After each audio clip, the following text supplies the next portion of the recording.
Hi, Sarah. Hiya, you all Hi, right? I'm good. How are you?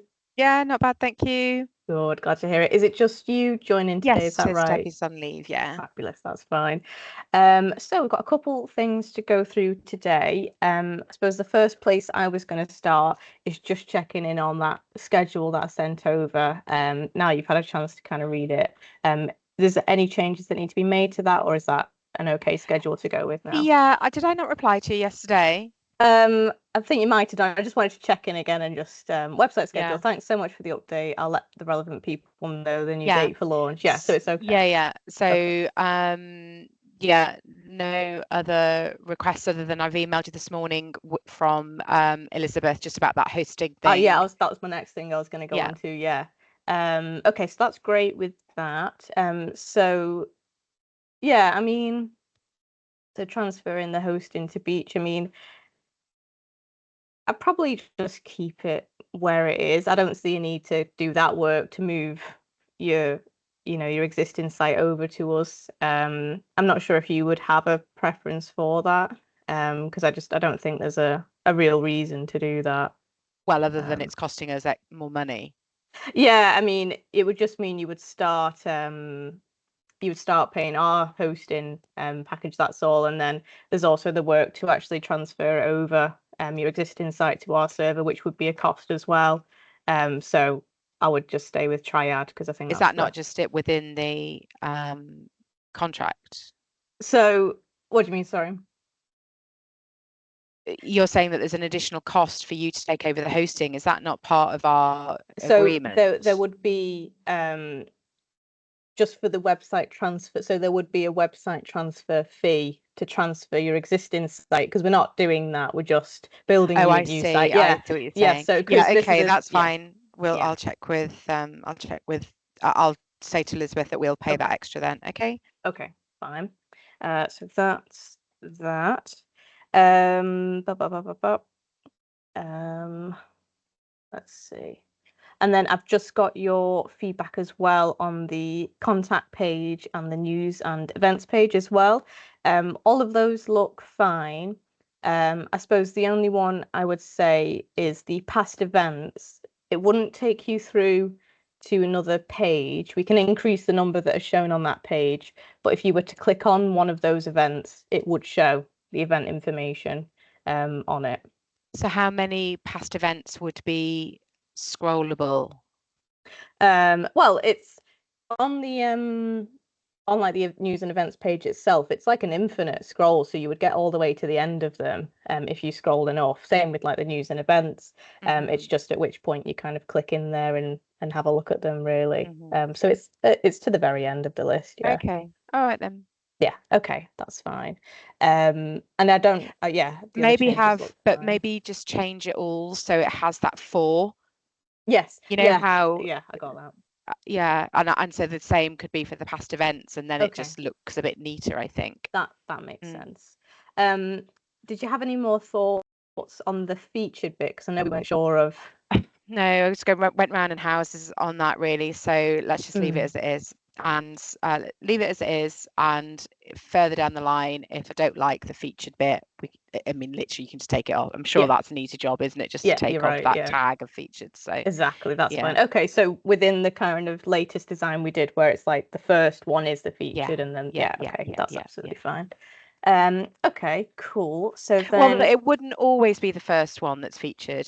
Would I be able to it's you tag whichever choose. one? Yeah. Yeah, I see. So it Yeah. could be one from like last year that's showing Yeah, there, and then yeah. the So it's next one actually is the the latest. one that you have got on the design page is probably the one that I would want All right. featured, or it for a while, or it might be the press release about the conference or something. I don't know. Okay.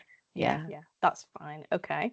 And then I just had a couple other designs because I know you like to go away and take a look at these, obviously, but I've got a couple other ones, but I need to make sure we're on the right screen. I'll put you down there. Oh, hang on, let me just try and do this now. Okay, can you see my screen? Yep. So we've got the first one here is the membership page. Now, when we've been putting these together, a couple of things we've thought of is just that the text could do with some subheadings and just things that are made a bit more prominent. It would just help break the text up, because obviously there's a lot of text on this page in particular. And like, for example, at the top, in this, what you would call above the fold section, it would probably be useful to have a couple of subheadings there, and also just like 3 quick, bullet points of really why should you join, what benefits will you have with membership. So I think that would really benefit this page at the top. So as we go down, so we've got a link to the brochure, which when you click that, it will drop you down to that brochure that we've got. You'll see that in a moment. We've got like the list of benefits on here. We've got that apply for IED membership call out. And then when you click that apply for membership now, it takes you to the join now page. And then sorry, carry on scrolling. I'll ask questions at the end. It's fine. So this is then the membership brochure. I mean, yeah, you might need, again, just tweaks of the wording, but that could be, as we've discussed, when you're on there, you just tweak it as needed. And then we've got a section for the case studies. And then we've got organisation members section as well, showcasing them, because obviously it's a list of organisation members. That is another page. So when you click that, it takes you to the organisation members page. The early career network, obviously pictures again, will replace those with the more meaningful ones. And then of course the consultants directory at the bottom, with the 2 policies at the very end of the page as well. So what questions did you have for me as you were going down there? So when you go to join, when you go back up, the apply. So the apply for membership. Where would that then take you? To the join now page, which is the final one where they're clicking on, oh, I want to be a full membership, I want a student membership. That's the next page that they would go to.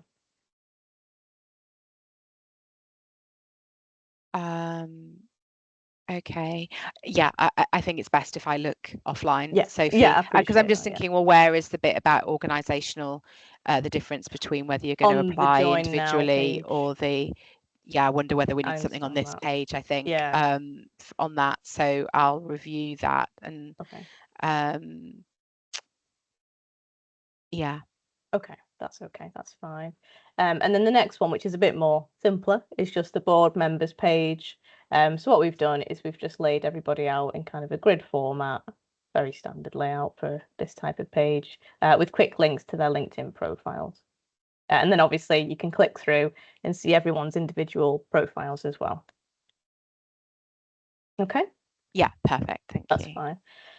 Okay, so that was those page designs. I know that you've asked for the mind map of the website, which might help actually with understanding where things are going to go. I don't have it as a separate I'll send that PDF. over to you.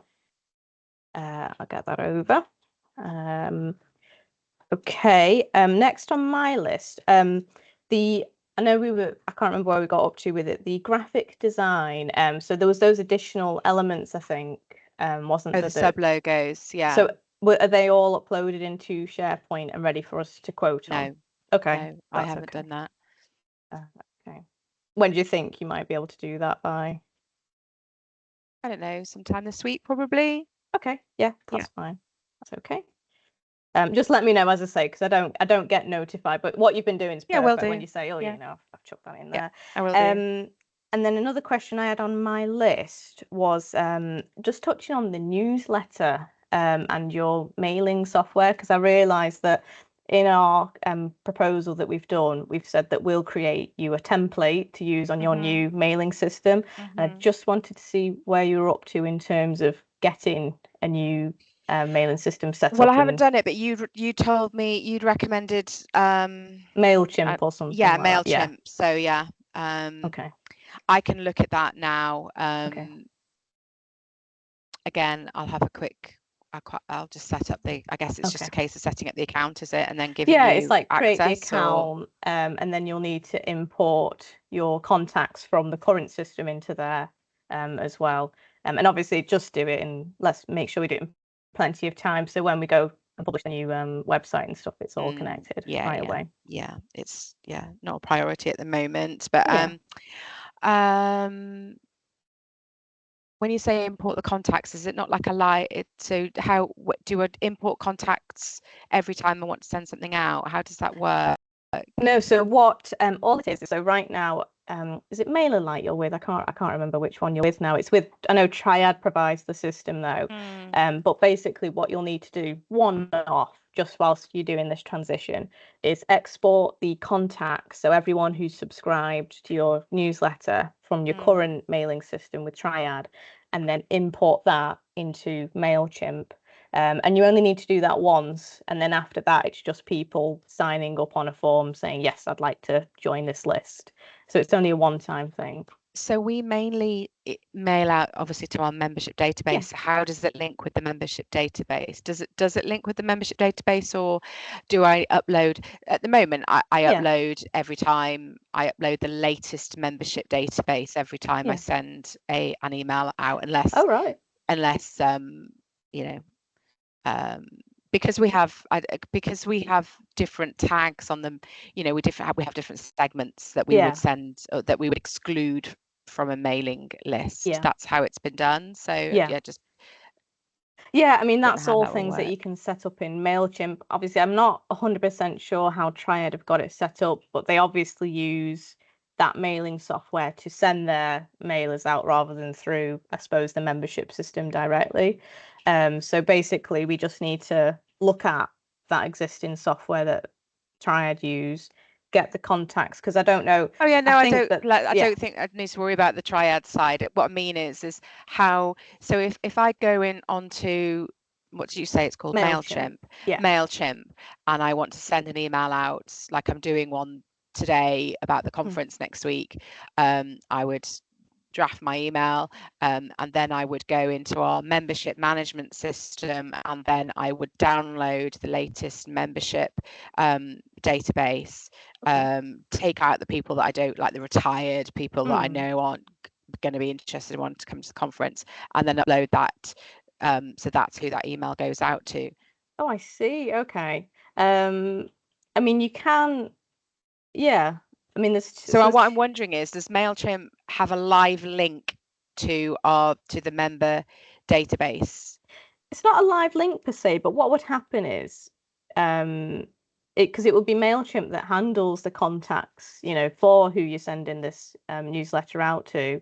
So you would just need to one time import your existing.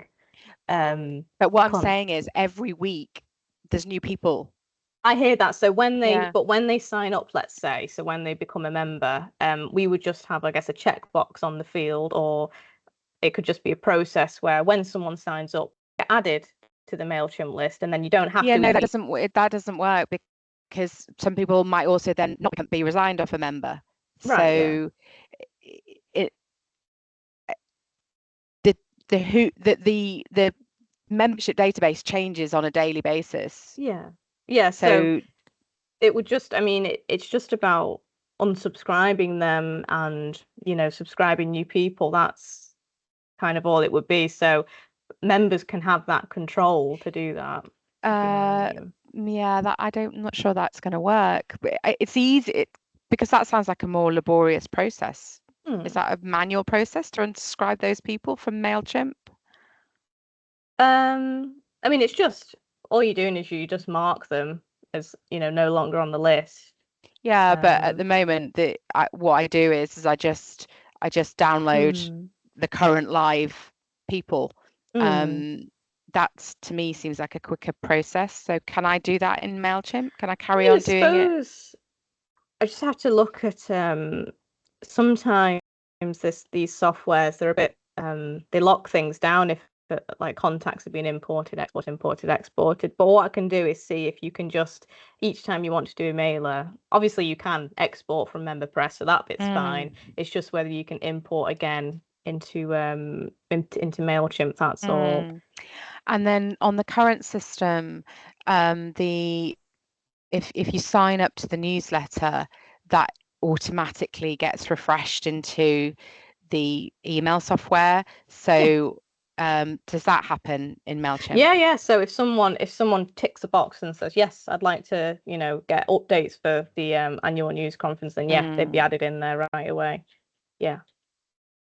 Okay, so it's just the actual membership database which is different, because I don't want to I just want to, we don't want to be sending emails out to people that have just resigned off their database, or I don't want to, if Debbie, or if we've suddenly got 20 new members, I don't want to not include, I don't want to have to go into MailChimp and then it's just a more laborious process, it's another step process, right. So I guess it's, if MailChimp can't allow that, and I'll go in and have a look when I set up the account as well, then maybe we need to look at a different package. Do you know whether Nigel, I don't know why you would know, I'll speak to Nigel, because I wonder what package Mickeldor used, and whether that's MailChimp. Okay. Yeah. Okay. Okay, that's fine. So then the other thing on my list was the about page. You were going to send over additional cost, wasn't it? Weren't you, to add in Debbie and Phil and I? I shall get that over to you after this meeting, right after it. And I think, and then just this week it was just if you've got any thoughts on all the images or and stuff, because it's it's a conference next Wednesday. So obviously we'll be briefing the photographer and the videographer. Okay. Let me just have a look.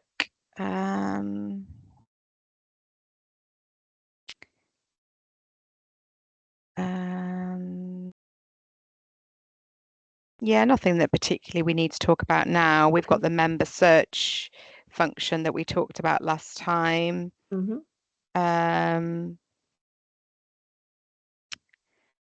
Membership brochure, consultants directory, obviously we'll need to talk about that at some point. Access. Yeah, I think that's it, unless there's anything else that you've got. Don't think so, no. What I'll do though is I'll write all of this up, and I'll attach in the PDF mind map that I know you need as well, along with those costs for that about page tweak. Yeah, and the site map. The map. Not the mind map, the site map. It's my map in my head. And then, so for me, you're waiting for the sub-logo requirements and the setting up looking at the MailChimp. Yeah, absolutely. Yeah, and that's it for now, I think. Perfect. All right, then. Well, thank you very much, Sherilyn. All right, then. Have we got another meeting? On Thursday, we've got one at 12 o'clock, if that's still okay. Yeah, that's fine. Perfect. Is it going to be just you again, or will Debbie join us on that one? No, I think she's off now all week. I think she wasn't going to be off, but since the deadlines have been put back, I think she's decided to take that extra day off. So okay, that's fine. No worries. Right then, well, I'll speak to you on Thursday, and obviously we'll email in between. Absolutely. All right then. Speak to you soon. Bye. Bye. Bye.